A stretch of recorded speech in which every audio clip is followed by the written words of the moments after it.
Have you ever started something new and didn't finish it? You were excited. You invested time and money. You got stuck.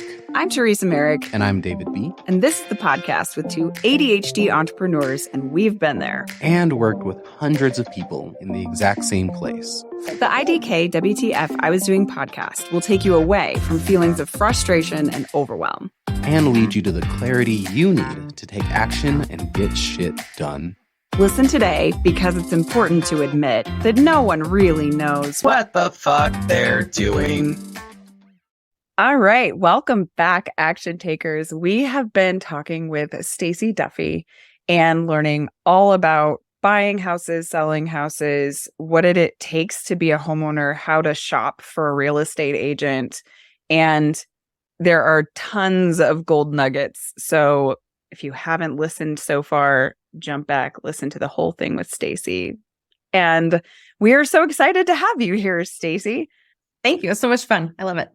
So we want to talk a little bit about what it's like on the business side of things. We talked a little bit behind the scenes about how like your home is really, it's an investment. And, you know, that's where we can look at when it's emotional. Buying a home is emotional. We live there. That's as a homeowner, that's how it feels. But then also when I need to redo something in my home, when I need to redo the flooring or I want to look at it from an investment standpoint.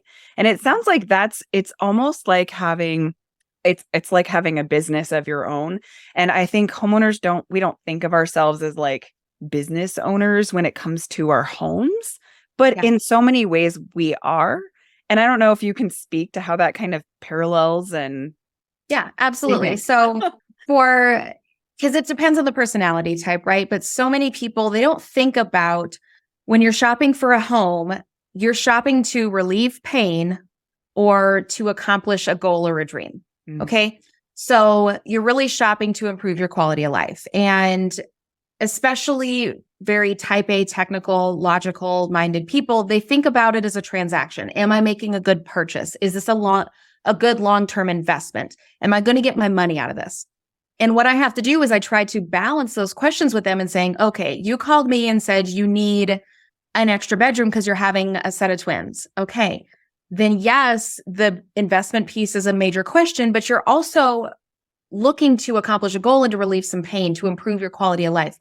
And so you have to understand what that improvement is worth to you. Is that worth $10,000, $50,000? Is it worth moving twice? Is it worth, keeping your old property and renting it? And there's a lot of balancing there that I try to ask questions to help people understand and kind of put two and two together. Because it's not just about, hey, I want a pretty place to live, but those things really matter. A lot of the questions that I also get are, hey, should I put in these types of floors or these types of floors? I mean, I have a client I've never helped them buy or sell a house, but they've reached out to me based on finding videos. And they said, hey, I'm going to be selling my house in 3 years. I was going to put wood floors throughout my entire house. And I'm like, great. That's not going to have a high enough ROI for your situation. If you were going to live here, I realize that's a great idea because that's what you want and you have value. That has value to you. However, if you're going to be selling this house in 3 years, that's going to cost you $25,000 and you're not going to get that back. There's other better investments if that is your primary goal. So that's really a lot of the advice that I try to give when people call me is really helping them manage their own financial asset. Because that's what they're doing, is they're needing to manage, improve, maintain, and increase the value of their investment. But it's also balancing that with how they want to live and what that cost is worth to them. So it is very much like helping people build and manage an asset or a business. But there's the warm, fuzzy part of, okay, we need to have enough room at Thanksgiving for everyone to come and visit. And it's balancing those two. Yeah, and it's really interesting because as you were kind of talking and explaining what you do and how you help people, I saw a lot of parallels in what I do because I help people, build a brand. They build a website, which like building a landing page or a website, I call your digital real estate. Yeah. I feel it's as important having a really good digital presence as a physical presence as a home, and the fact that people come to you over and over with just different questions as they're essentially a consultant or managing and growing their business or their home, their asset. And I think that's amazing. Yeah, absolutely. And I try to market myself that way too. I try to like, I'm a technical advisor. I'm a home consultant. It's not just when you need to buy or sell. It's when you need advice. Yeah. And that's awesome. And I think it really speaks to your knowledge that people come back to you over and over for such a thing. And when I was kind of looking and researching to find questions to ask you, we of course came across your YouTube channel. And what a not great way to answer so many questions for people, especially us logical buyers, where we can go and just dive into all of the resources that we need. So I think that's awesome. Yeah, absolutely. I appreciate that. I try to, it's the questions that I get all the time from my clients, right? And clients, people in the network, people that I run across. I figure if I get the question twice, there's other people that have it too. So why not put it out there? And I just try to make the information available. And as y'all know, my goal is to educate and inform. And it's been a great avenue to do that. It also helps my clients when we're in the process, because there's only so much time in the car between houses, or when I'm sitting down at a consultation to help you sell, I can't sit there for 5 hours. It doesn't make sense. And so there's some resources that I can send people and they can review at their own leisure, but they still get the level of detail that they're looking for in asking me the question and having a full answer. So thank you for that. Yeah, I'm Realtor Stacie on all my socials and on YouTube. And on Reddit, I'm actually Stacie Duffy, because everyone knows that if you put Realtor in your name on Reddit, you'll get eaten alive. So, but other than that, I'm Realtor Stacie on all the other social platforms. So definitely check it out. So as far as like other business choices that you've made, what are some things that have worked well for you? So what are some of your business like directions that you've taken that are going really well? As far as the business, it was a struggle. No question, because changing from engineering to real estate, it's a completely different industry. It's a different need. I think a lot of the personal struggle for me was being in a sales role, which I was just like, oh my God, that is not me. I don't want to sell anybody anything. This is terrible.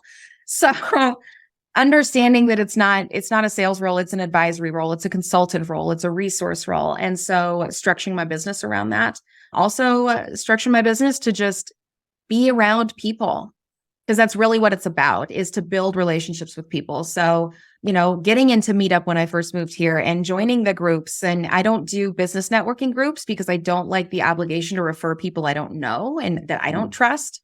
And so, all my social groups are just that. There's special interests. We have similar interests. We all like good barbecue. We all like crocheting. We all like, retro video games. It's just stuff that I've built networks based on, and just special interests and hobbies. And then you build trust that way. So I've structured my business that way. And then I think that's really been successful for me as far as, getting into real estate, not knowing anybody. And it's a relationship-based business.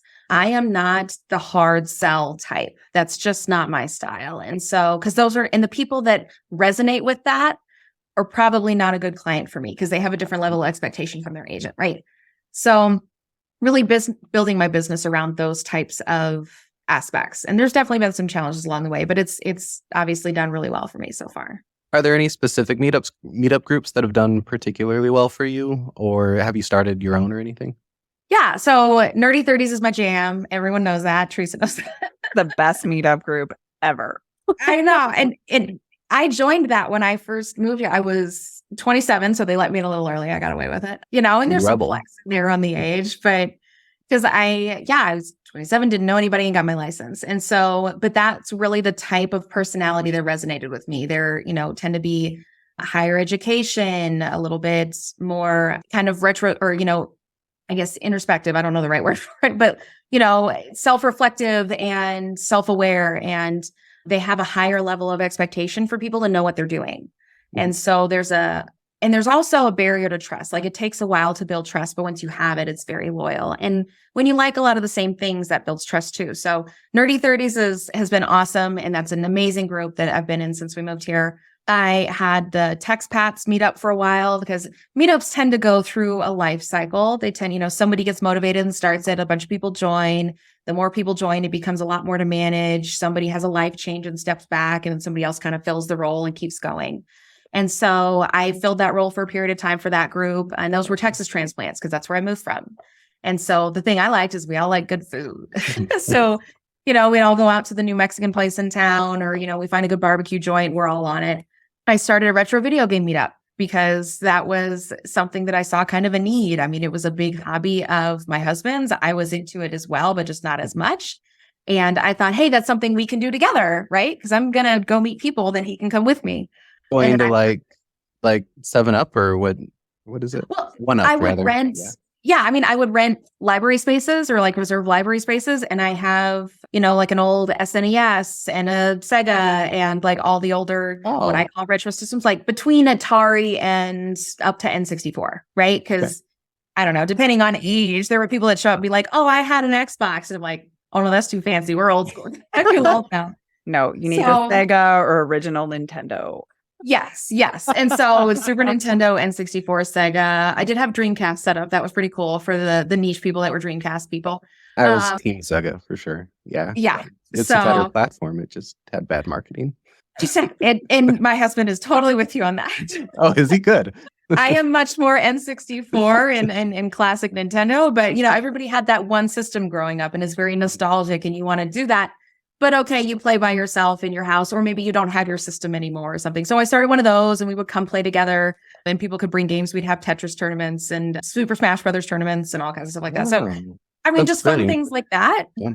I have a yarn crafters meetup that somebody else started and life changed for them. And I kind of took over, but there's other organizers that host a lot of those events. And so I kind of drop in when I can and just, I don't know, just fun things to do with people. So I especially love that because so much, especially for business owners as well, or people jumping into entrepreneurship, they feel like they have to be this certain person, or they feel like they have to like present themselves a certain way, and they have to change all these different things. And it's so hard to teach them that like all you have to do is be yourself. Yes. And really just jump into the things that you want to do, and then just make relationships with people that you genuinely enjoy being around.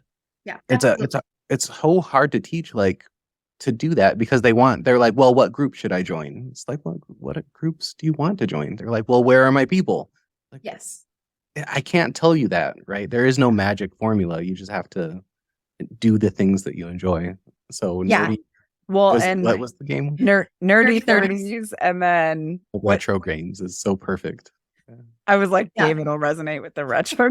Well, and I haven't, and honestly, since having kids, I haven't done the retro video games as much. I actually had people that would bring their kids to that. And I have some of my best clients, like, I don't know, Eric and Emma are absolutely fantastic. And I converted them to investors pretty early on because they were like, hey, after I had my first baby, they came over and said, hey, sorry to talk shop, because I'm like holding, 4-week-old baby or whatever. And they said, but we're thinking about selling our place and buying something else. And I was like, cool, but do you really want to sell it? Like, really? Do you need to sell it, Liz? And so I think they're up to maybe 5 or 6 properties now in different places. Wow. I know. And I learned things from them because they're my Airbnb experts, and I have different investors that will ask me about short-term rental versus long-term, medium-term. So, and I'm like, guys, I don't have short-term, I have long-term, but I know people that do. Let me go ask for that information and where they get that stuff. So, but I met them through, my video game meetup. And it's just what we say in real estate a lot of the times, because I do a lot of coaching and onboarding for new agents in our brokerage. I do a lot of the training and helping them structure their business and grow with a way that's sustainable with their lifestyle. And so what we always say is your vibe attracts your tribe. And be yourself, be authentic, because that's when people know you, like you, and trust you anyway. And so when you're having to get past another barrier of discomfort, it just makes things harder. It's be yourself, just like you said, and that will attract the people that want to do business with you. Yeah, that's awesome. Okay. Are there any other big needle movers that you've had that have really kind of pushed your business forward that you can think of? I would say from a success standpoint, getting help. Okay. And that's a hard thing to do because a lot of real estate agents and just realtors in general tend to be control freaks. Business owners, and just tend to be control freaks because we want it done our way. That's why we started a business, because we didn't think anybody else did it right and we can do it better, right? As I'm sure you know. So yeah. I think I tend to be pretty good about delegating and letting things go, but it's the barrier of discomfort of hiring your first person or hiring your second person, or what am I going to hand off and how's that process going to go and how are we going to document it? And then what feedback loop do we have to make sure you're getting the information you need from me and I'm not the holdup, or vice versa.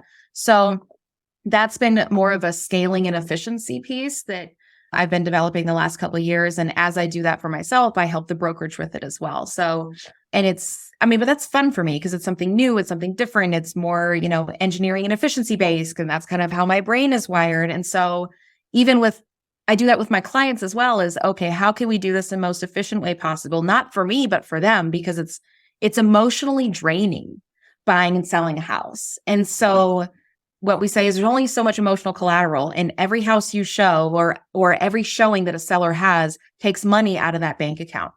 And there's only so much before they're just tapped out. And so finding the most efficient way to get people to their goal really helps. And that's been a big thing for me, is documenting and structuring a lot of the process, and then getting help along the way to make sure that I can respond timely as my network grows and I scale. So those are some of the big things that have really helped you and move you forward. But you did jump in from a completely different industry into this one. And I think we talked, or you at least partially mentioned, that meeting people was one of the hard things at first. What were some other big barriers, or like an action you took that maybe didn't pan out, that felt like a big failure at the time, but maybe you learned some big lessons from it?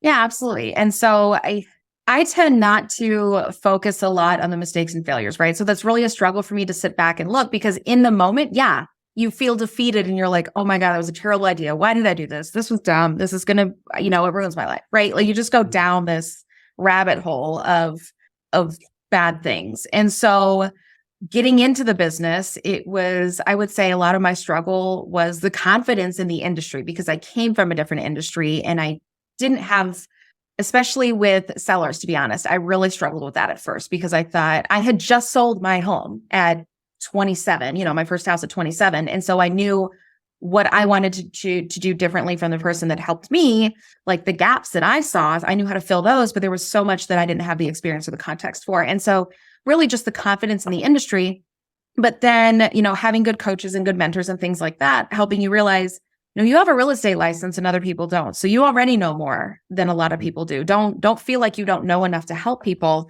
And if you need help, ask for help. And that's why having an amazing brokerage and network really helped me get past that and understand, I can shadow people. I can realize what questions to ask, right? Like, how do I get to their ultimate goal so I can better advise them?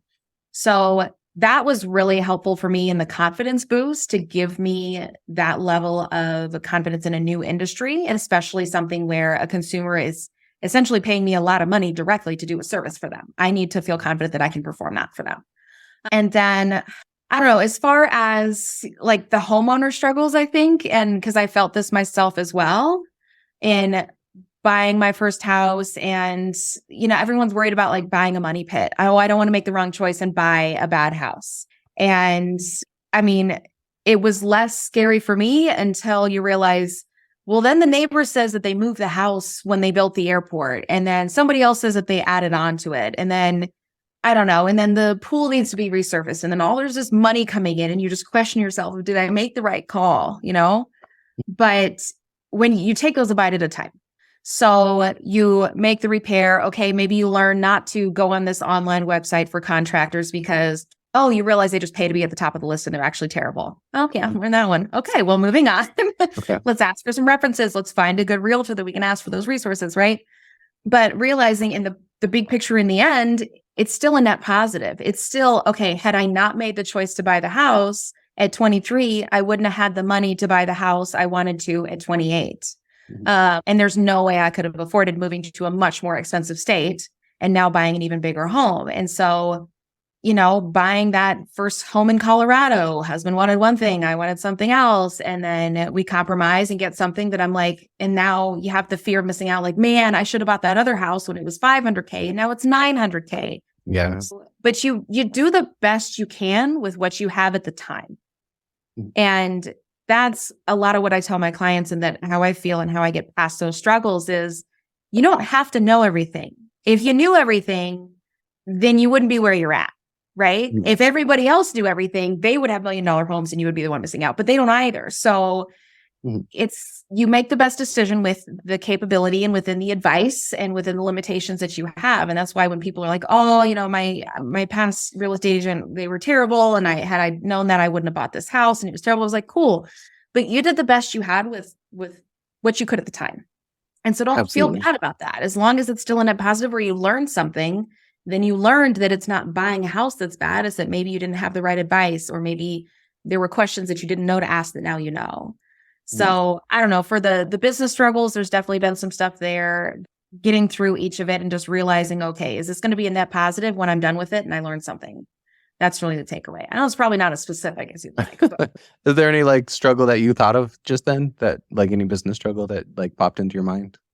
I mean, listen off like you thought of for the something. business struggle, I mean, to be perfectly honest, it's balance. Like that I'm finally getting to that point because I had 2 kids during building my business.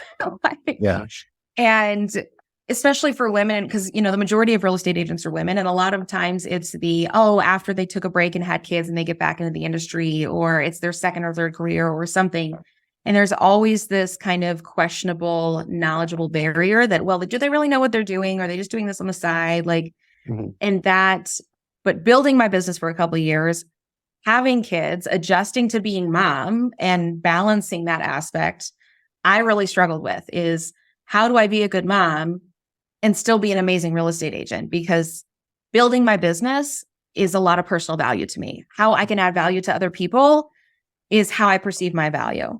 And whether that's family, whether that's friends, whether that's anything else. And so finding that balance and realizing just because it's not what somebody else would do doesn't mean it's not right for me. Like I have to be confident in that.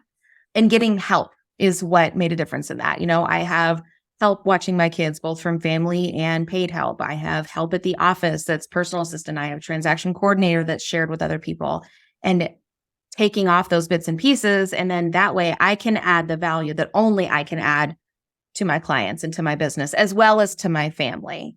So, because there's other people, I'm a huge fan of eliminate, simplify, automate, and outsource. That's kind of my mantra is, okay, what doesn't need to be done at all? Get rid of it. What can be done simpler? Like let's streamline someone drop off my groceries instead of me having to go to the store and take 2 hours to do it. Yeah. Let's automate on subscribe and save. Like I don't need to think to buy these. Like let's automate those parts of our life that we can. Calendar invitations, making all those things available. So there are less conversations that don't need to happen. And then, I don't know, taking it down and knocking through each one of those, and then outsource those other things that I don't really need to be doing, but there's no other way to get them done. So, well, and you mentioned earlier also setting boundaries for yourself, just that you're like, these are the times I spend with my kids and with my husband, and being very protective of like creating that space for your family. That's like, I don't touch that. I don't work during that time. If the client can only meet during that time, then it's probably not a good fit, because that is like sacred time with my family. Yeah. And I think any entrepreneur can relate to that, like having a personal saying, this is my personal time and I'm not willing to touch it, because as an entrepreneur, 24/7 is when we are available to work, and create the boundary that we should not be doing that. Absolutely. And it took me a long time to get to that. I think time blocking and like a big rocks exercise. I don't know if y'all have done that, but I'm a huge fan of big rocks. So when I have agents come into the office, that's one of the first exercises we go through. And I have them watch that YouTube video of, okay, what are your big rocks? Because that is what literally goes into your calendar first. Because if you don't do that, you make time for what's important, or you fill it with things that aren't. That's just how life goes. And so we wouldn't have the house that we had if it wasn't blocked out in my calendar for 4 hours a week to go look for these houses. And it still took me a year, and I do this for a living, but that was important for me to have that for our family. And so that's what I make time for. And that's the piece of, it's a struggle, because especially when you're new in the business or in any business, you want to help people because you want to get paid and you want to have that and you need the income. So it's hard to say no, but luckily I've gotten to the point in my business where I can say, I'm sorry, that's not going to work for me, because, and I jokingly, because I'm all out in the open, I'll say, I'd like to stay married. I'm sure you probably do too. So let's find a different option, because this ends up with me not staying married, but you might get the house that you want. So let me find somebody else that can help during that time, or find a different solution. And time blocking has been a life changer for me in a lot of that. And thank you for asking, because that's That's really what helps simplify my boundaries for sure. Awesome. Because my family is an appointment on my calendar. You know, when people ask, I have another appointment. It is with my kids and my husband, but it is an appointment because it's important to me. Yeah. Okay. Well, I want to take a really, really quick break and then we'll be right back after these messages. Bye, guys. Have you ever started something new that you were really excited about and invested time or money into, but after doing it for a while, you reach a point and you just feel like, I have no idea what the F I'm doing? There's that bubbling up of frustration because you're not quite as good as you thought you'd be, or it's nowhere near as easy as you expected. Then suddenly, a wave of guilt comes at the same time, and you don't really want to or feel like you can express this to anyone. Having a dream you want to accomplish can be very sad and isolating. It's lonely because visionaries tend to see the world the way that it could be instead of settling for the way the world currently is, like most people do. We believe this so deeply that we wrote a book with the exact 4 steps to help. This guide is designed to take you out of that feeling of frustration and overwhelm and lead you into the calmness and clarity that you need to reach the life that you know in your heart you're destined to have. If you've started a project or a goal but have stopped, gotten stuck, or are starting to feel burned out, this is 100% the book for you. Go to IDKWTFpodcast.com today and download your digital copy with the coupon code ACTION to get it on us, because we want to join you and be your supportive friends and partners throughout your journey. It's only free for a limited time if you use the code ACTION by going to our website, IDKWTFpodcast.com. Check it out today and let's get unstuck together. Welcome back, everyone. We are getting ready to wrap up here with Stacie Duffy, and it has been amazing. And I wanted to ask a quick question because you had mentioned the rocks exercise, and I know what you're referring to, but I think some of our listeners might not. So would you run through that really quick, Stacie? Yeah, absolutely. If you go on YouTube and just Google and search big rocks, it's a very good visual because I'm a visual learner. However, if you essentially had, 2 large glasses, most people tend to let the little things fill the glass first, right? So imagine pouring in sand and pebbles and just little pieces of rock that are the people that call you, the doctor's appointment that needs to be made, dinner needs to be figured out, the grocery order, all those little things, right? Whether it's business or personal. And that will fill that glass. And then you try to fit in things like family vacations and career changes and personal development or major, business milestones. And those are big rocks. They take up more space. But when your glass is full of sand and pebbles and all those things, they spill out the top. There's not room. However, if you were to take a different glass and put those big rocks in first, right? So get those boulders in there of you want to finish a degree, you want to start a business, you want to buy a home, you want to sell your home, you want to move to another state for better quality life, whatever. You put those in first, and then you can put in the small things, and they filter around the big rocks, and you can fit so much more in the glass because it is so much more efficiently done, and you've made time for the important things first. And so that's really an exercise that changed how I look at my available, because we all have the same 24 hours in a day, as much as we like to say that we don't, unless you can manipulate time, which I haven't figured out how to do yet, although I've tried. So that's the best that I've figured out, how to make time for those important things, because the little stuff will always fill the glass. You got to put the big things in first. Perfect. Yeah. Thank you for describing that. Because I hadn't thought about that for a while, but that absolutely is the way to schedule your life. Just like you said, no matter what those big rocks actually have written on them, what their goals are. Yeah. Definitely. And I think you've done a great job, and it's definitely something you've mentioned a few times, is that you do have boundaries in place, and that's the perfect way to run a business. And it's so easy for us, especially new, to not do that. So you're doing it perfect. So if everything over the next year went completely perfect and all of the things that could go right could possibly go right, what would your business look like next year and 1 year from today? Yeah, because that's the loaded question, right? Of if everything were perfect. And I realize it never is. So I tend to set really lofty goals because I want to shoot for the stars. And I'm always shooting for that. But even if I don't make it, I still make it to the top of the mountain. And I'm like, damn, I did good, right? So that tends to be how I look at things. I do have goals for my business that I want to help more families. I also want to help more agents because that's a part of my business and I'm also growing as well, is helping onboard agents into our brokerage, helping them grow their business. And so I have goals for, helping a certain number of families, helping a certain number of agents.